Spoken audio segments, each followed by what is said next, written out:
Kinder Scout, the one name in the Peak District guaranteed to set pulses racing. At 2,000 feet, it's the highest point, yet it's no summit in the normal sense. Just a flat wilderness of high moorland. Sodden peat, but with a rock escarpment. The ridge is everything the moor cannot be, and Kinder Scout leapt to fame in the 1930s as a symbol of the public's right to roam Britain's open countryside. Angry walkers stormed up these slopes in a mass trespass, determined to make landowners see the light. Today, a plaque celebrates those heady days, which led eventually to the formation of the national parks of England and Wales. Now the ridge of Kinder Scout draws people by the thousand. It is part of the Pennine Way long-distance footpath, now, ironically, too popular for its own good.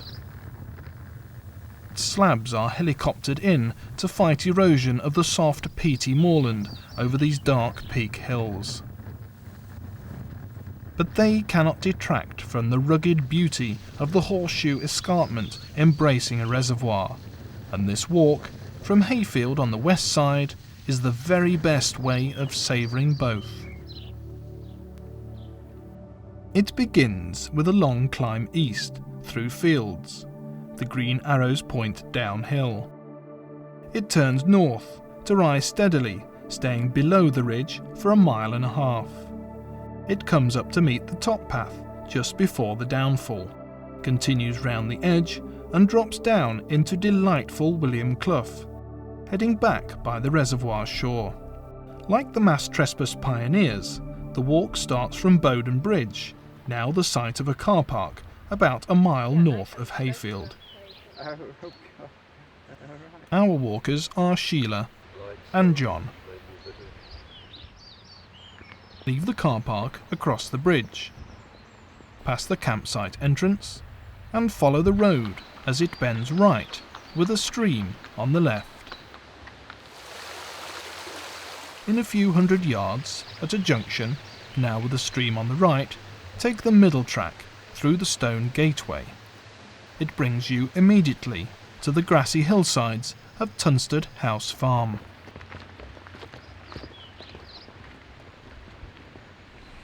Divert to the right with the sign, bringing you around the farm buildings and up to the main house.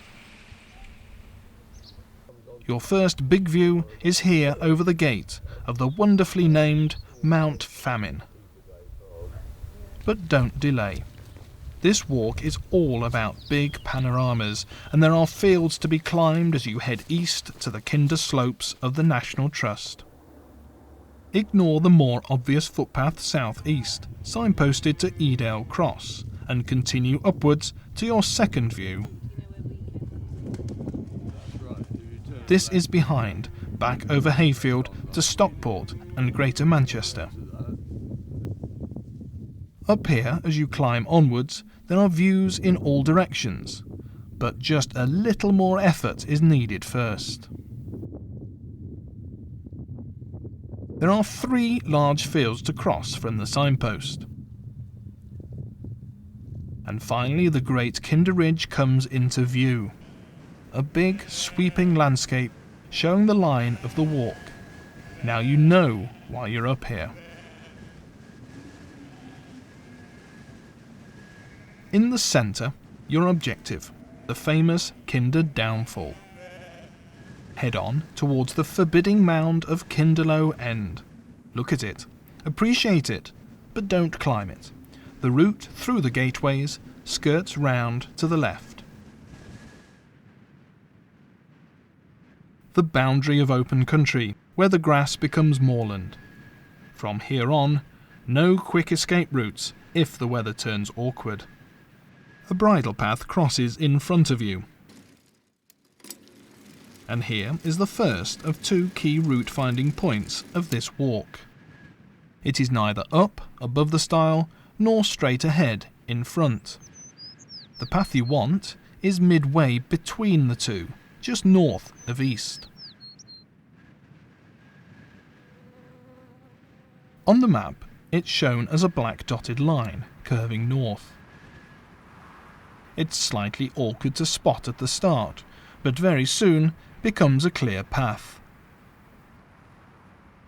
In 200 yards, it turns upwards towards a small clump of rocks, where it turns left and heads off towards the downfall, levelling out.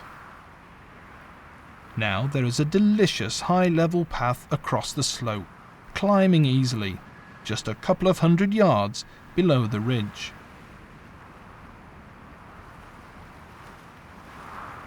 The views begin to change dramatically now, with first sight of the reservoir already far below. The path ahead curves away, with occasional little rocky stairways to keep you on your toes. This walk has the classic requirements aplenty: exercise, interest, views in front and behind, and a natural shape round the landscape. Gauge progress by the changing outline of the reservoir.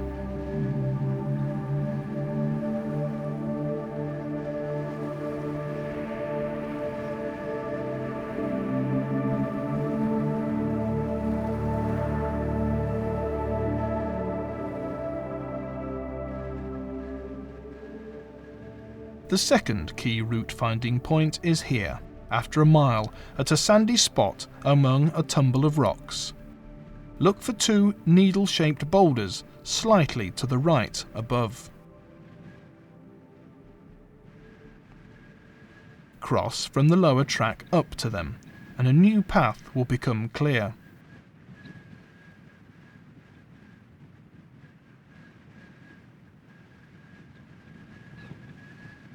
The old track, seen far below, lures walkers into the ravine of Red Brook, requiring a slight scramble. The higher track crosses a rock-spattered saucer of land, a kind of moonscape.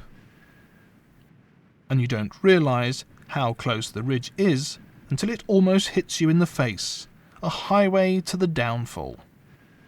What a contrast to the gentle 3-mile climb behind you, the easiest and most attractive route to the Kinder Ridge. Now there are different pleasures to come as you join the main path around the dark head of Red Brook.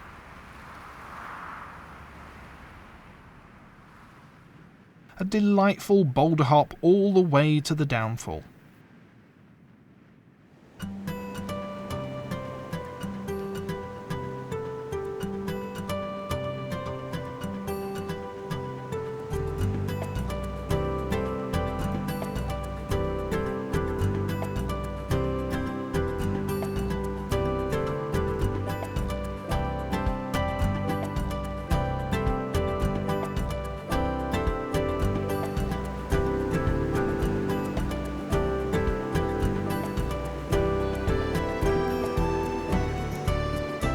So here it is, yours to revel in. Despite the long trek here, from any direction, you are rarely alone on Kinder Scout. In some ways, it's safer up here than on many lower walks. The top of the downfall is a natural lunch spot, except on days when the wind funnels up the chasm, blowing the stream backwards into your face. It's a little trick Kinder has. Another is the strange peaty landscape just 100 yards back. The hard edge has a soft interior of deep channels called groughs.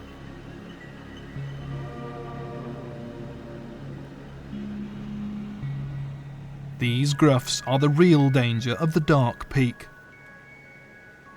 The wet peat can be like quicksand.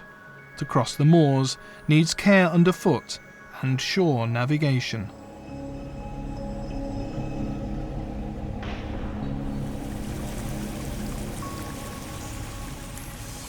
Our route keeps well to the edge, as it now crosses the stream and heads northwest along the route of the Pennine Way.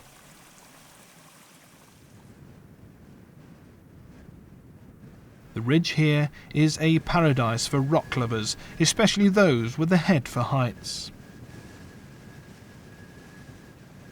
From here, survey your outward path, from the top of Redbrook as it spreads out before you.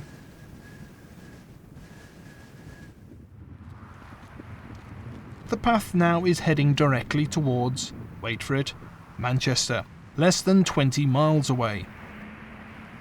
It never gets there, of course, turning instead to take the Pennine Way to the Scottish border, more than 260 miles away. It's a form of Manchester bypass, and sometimes just as busy.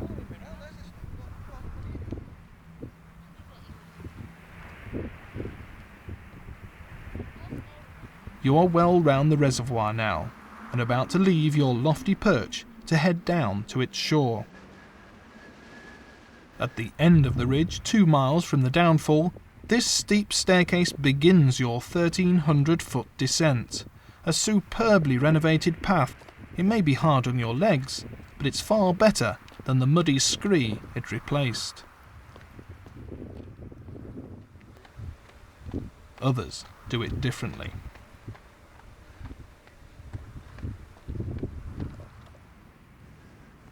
The junction of routes here is impressive. Ahead is the Pennine Way, now laid with gritstone slabs. To the right is the route down Ashup Clough to the Snake Inn on the A57. To the left is William Clough, your route to the reservoir. At the foot of the stairway, head left across the slabs, and turning south, enter the top of William Clough, another major highlight on this walk, a stunning way home.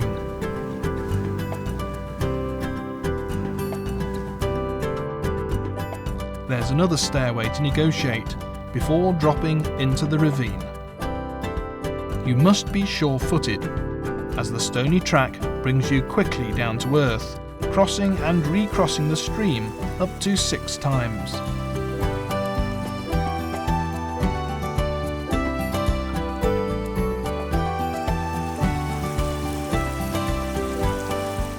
The main path generally keeps close to the stream, but turns across the slopes occasionally to avoid bad sections.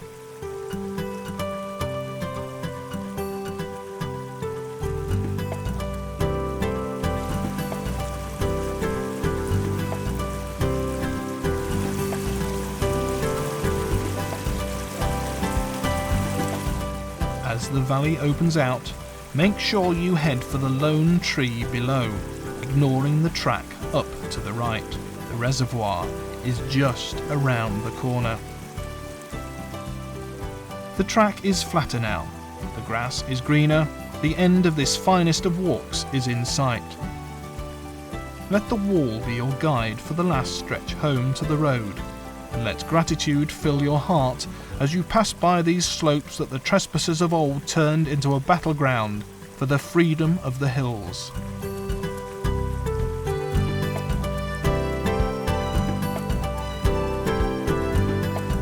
This is the only restriction now, and nothing, virtually nothing, can stop you drinking your fill of this beauty today. A classic walk may affect each of us differently, but can there really be a more elegant 9-mile route than this high-level circuit of Kinder Reservoir in the Northern Peak District? A true classic all the way.